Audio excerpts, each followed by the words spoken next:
This episode is brought to you by Truly Hard Seltzer. We're always in touch, but nothing beats actually being together. This summer, grab a Truly Hard Seltzer. Light, bubbly, fruity, and make your dreams come truly. Truly is the official hard seltzer of U.S. Soccer. Visit trulyhardseltzer.com/locations to find Truly near you. Hard Seltzer Beverage Company, LLC, Boston, Massachusetts. Hard Seltzer, 5% alcohol by volume. Please drink responsibly. 21 plus only. Good morning, it's Thursday, June 4, and this is the Brussels Playbook podcast.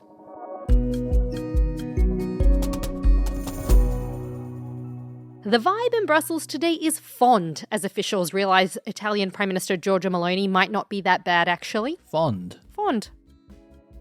Also on the pod, at a meeting in Luxembourg today, 11 countries are going to issue a call for Russian tourists to be barred from holidaying in Europe. And what on earth is a Spritz Misto? The mystery cocktail that has the EU capital scratching its head. Stick around for some answers and maybe a recipe. I'm Zoya Sheftalovich, and with me today is Ian Wishart, our senior EU politics editor. Ian, have you ever had a Spritz Misto before? No. What is it? I think it's Aperol and Campari. Ruin the podcast. We're supposed to say that at the end. Damn. Well, now there's no reason to listen. I think it's Aperol and Campari, if I'm not wrong. Our Italian... What's wrong with a nice cup of tea? Nothing. It's perfection. Tell me how to make it again. All of the steps. All right, Ian, let's talk Italy first. We haven't done that much on the pod around Rome, so it's time. Now, there's a reason why we're talking about Italy. It's because Giorgia Meloni is facing election in 2027. That's the other big election. It's not just France that's going to the polls. Mm-hmm. And she's in kind of a bit of trouble.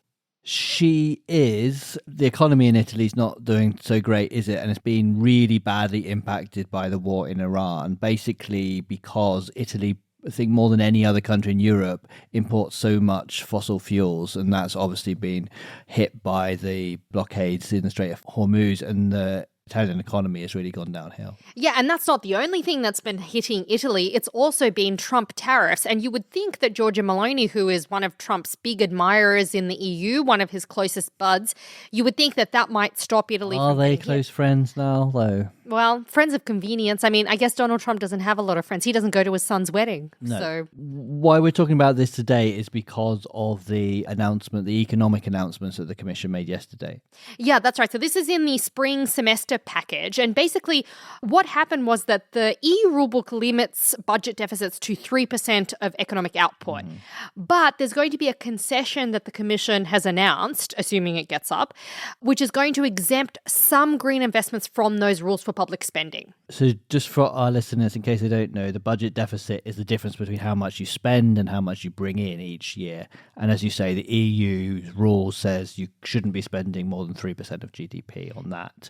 There are some exemptions that aren't taken into account, and a big exemption is now defence, or a lot of defence spending. So that doesn't count against your figure. Yeah, and now the Commission says also when it comes to this green spending as well, that can be exempt. That's the big win for Italy. Yeah, and it's not just Italy. Look, Spain is also a winner from this, and there are a few countries that have been lobbying. But Italy, Giorgia Meloni herself wrote a letter to Ursula von der Leyen really making the case for this exception to be made. So I think it is considered a big boost for her. So we're kind of thinking that might be because the EU now wants to keep Meloni on board. It wants to actually help her. Yeah, and I'm old enough to remember before the Italian election where Giorgia Meloni swept to power, there was a lot of fear in Brussels about what might happen if... Far-right leader, that kind of thing. Exactly. Upset the apple cart. Yeah, and she's from a big country. Italy is a heavy hitter. It's one of the Eurosceptic. Yeah, but it's one of the EU's top economies. It has a lot of heft in the European Council summit table. So it was a real worry before she was elected. But over the years since she came to power, she has kind of shown herself to be quite a pragmatic leader. And she's done a lot of pragmatic things. She's kind of become part of the mainstream very happily and a player. And actually going back to talking about Trump, you got the impression, didn't you, that Brussels was kind of using her as a sort of intermediary with the American president? Yeah, that's right. And there's something else that one of our colleagues has picked up on, which is this idea that actually, the Commission is looking at 2027 and it's seeing that we may get a far-right president in France, Jordan Bardella, potentially, or Marine Le Pen if she wins her court case. And basically, there is a view among some circles in Brussels here around town that maybe if Meloni is embraced by Brussels and shows that it pays better to play ball. Yeah, play ball and to work with Brussels, then maybe that might serve as a good role model for Bardella when he comes in. And you can imagine them thinking that she could soften his edges, perhaps. Yeah, exactly. And I mean, people don't know that much about how he's going to be when he gets the presidency. I mean, he is an MEP, so people do know him around town. So Zoya, do you get the impression, and you talk to a lot more diplomats and officials than I do, that are they already thinking of the French presidency? And B, are they thinking, what can we do to moderate a supposed far-right French president? And this is one of the tactics. It's look at Meloni, look how she's played with us. Look how we help her, basically. 100%. I have had this very conversation with diplomats over the past week where everyone was looking at those polls, which we talked about on the podcast, where Jordan Bardella versus Jean-Luc Mélenchon in a runoff in the French election will mean that Bardella will get the presidency. That really focused some minds around town. And in my conversations that I've been having with diplomats, that keeps coming up, that they need to figure out some tactics to figure out how to pass legislation if Bardella comes in and he acts as a spoiler. And there's this great sense of relief that Viktor Orban is gone. You've got Peter Magyar in Hungary, who's come in and opened up a world of possibilities when it comes to decision-making at the EU level. And they are squarely looking to see what's going to happen if Bardella comes in and becomes a similar spoiler. It's interesting, isn't it? And perhaps Orban is the exception here, but it is interesting how politicians who try to get elected like to bash Brussels, like to be Eurosceptic, but when they get in and they start working with the EU, they maybe moderate their policies a little bit. Yeah, but not only that, they then lose support, which is frequently what happens. So, look, we'll see what happens in that Italian election. We'll see whether this gives Meloni the boost she needs in the polls. Shall we go back to Ukraine then? Let's do it, Ian. My favorite topic. There's this St. Petersburg International Economic Forum today. That sounds very exciting. Are you going? Look, I don't think I'd be welcome at Russia's answer to Davos. Yeah, it's a big event. It's an annual thing that Putin loves to throw. He's scheduled to speak later today, actually. People might remember, he sits on stage, he takes questions from the audience. This is where he talks for ages and ages and ages. Literally everywhere he talks for ages and ages and ages, as Donald Trump learned when he gave him a history lesson. Yeah, he loves it. He takes questions. They're all planted. It's all bullshit. But the point is, it's his annual kind of favorite big event. It used to be a lot of EU politicians would go there, business people would go there, they would court Putin. It was an opportunity to really get in his ear. But since the war in Ukraine started, it's become a very unattractive event, shall we say, for Europeans to be seen at.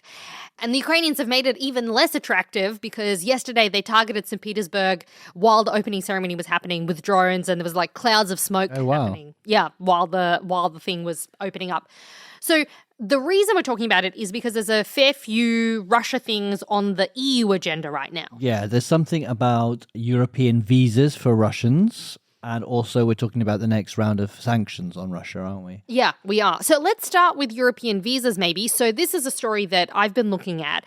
And basically there's a group of 11 countries. Most of them are EU countries, but not all of them. Iceland and Norway as well, and 9 others.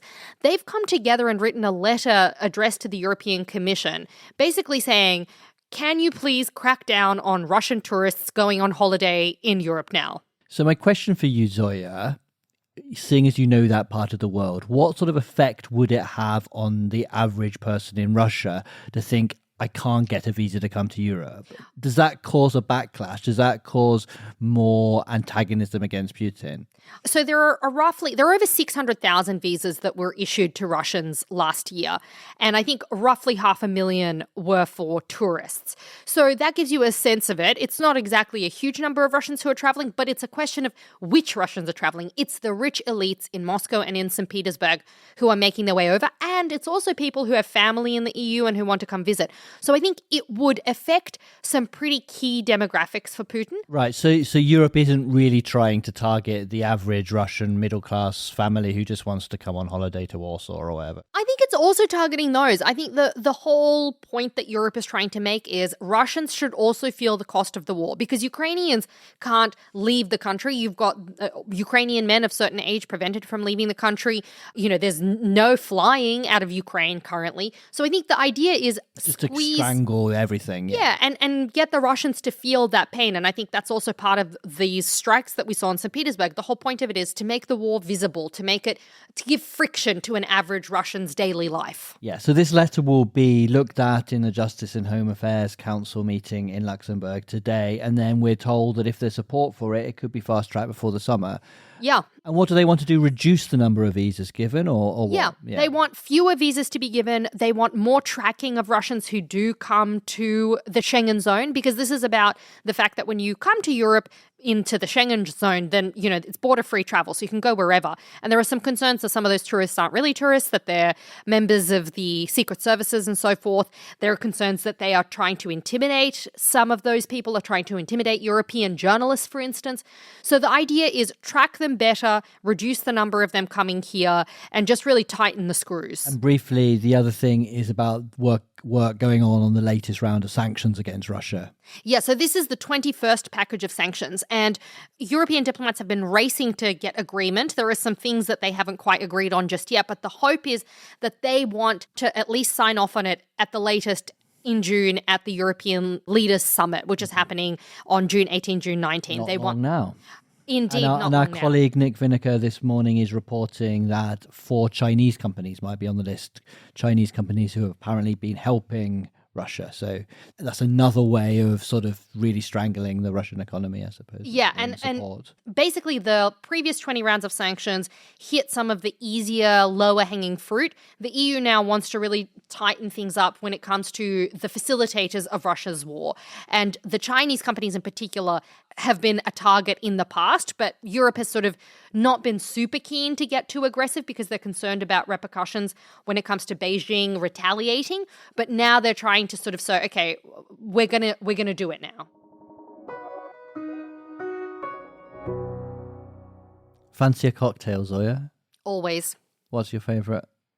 Ooh, I do love... Is there an Australian cocktail? Have you heard of a grasshopper? No. It's disgusting. What's in it? Creme de menthe. Oh. It's foul. Yeah. But yeah, so I'm not going to go with that one. I quite like a Cosmo. What's in that? Vodka. Cranberry juice? I don't know. What's yours? A gin and tonic. Is that a cocktail? I think so. A very simple one, isn't it? Yeah, it's very easy to work out the ingredients in a gin and tonic. Why are we talking about this? God knows. It's because June 2 was Italy's Republic Day, and our colleague Gerardo Fortuna went to these celebrations in Brussels, and he reported, because he has a sharp eye. He has an eagle eye. He does, that MEP Brando Banifay, he spent a large part of the party trying to convince the bartender to make him a Spritz Misto, but the bartender had no idea how to make it. So what is it? Well, it's a sort of a spin on the classic Aperol Spritz, but with Campari, as I said earlier. You did say that earlier. Yep. Yeah, so you've ruined the cliffhanger. The surprise. Yep. Yeah. And Gerardo is a big fan of these things. He's got a recipe in today's Brussels playbook, so if you want to find out how to make it. And we spoke with several Italians because they really wrote in en masse. There's a lot of them. Yeah. And they told us that it's not universal. It's a northeastern Italian thing. Anyway. WhatsApp us, tell us your favourite cocktail. Yes, tell us your favourite cocktail. And perhaps your favourite place to grab a Spritz in Brussels. Dionis, Saga? I'm a fan of Negroni. Oh, a margarita, always. do you like a spicy mug or a regular mug? Spicy marg. Spicy mug. Mm-mm-mm. Folks, we asked for birthday shout-outs and you've delivered. We have a special birthday shout-out to Dave from Texas. Wow. Yeah. Happy birthday. Yeah. I like this WhatsApp we got from Brendan from Dublin. Yeah. He said he was sceptical about this switch of the podcast today. We've been going, a couple of months now? February 10. Wow. Not that I'm counting. He says, at first he was saying, who is this Aussie woman with a weird sounding name and what is she doing in my ear every morning? I have to say, I thought very similar things, Brendan. You thought that every day as I came into the office. And on tomorrow's Weekendo, it's all about tech sovereignty following the release of the Commission's long-awaited package on Wednesday. Yeah, we've covered that earlier on the podcast this week, but you can expect a deep dive tomorrow.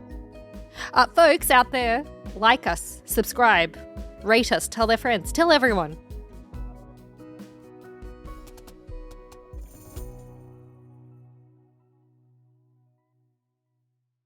Ryan Reynolds here from Mint Mobile. I don't know if you knew this, but anyone can get the same premium wireless for $15 a month plan that I've been enjoying. It's not just for celebrities. So do like I did and have one of your assistants switch you to Mint Mobile today. I'm told it's super easy to do at mintmobile.com/switch. Upfront payment of $45 for 3-month plan, equivalent to $15 per month required. Intro rate first 3 months only, then full price plan options available. Taxes and fees extra. See full terms at mintmobile.com.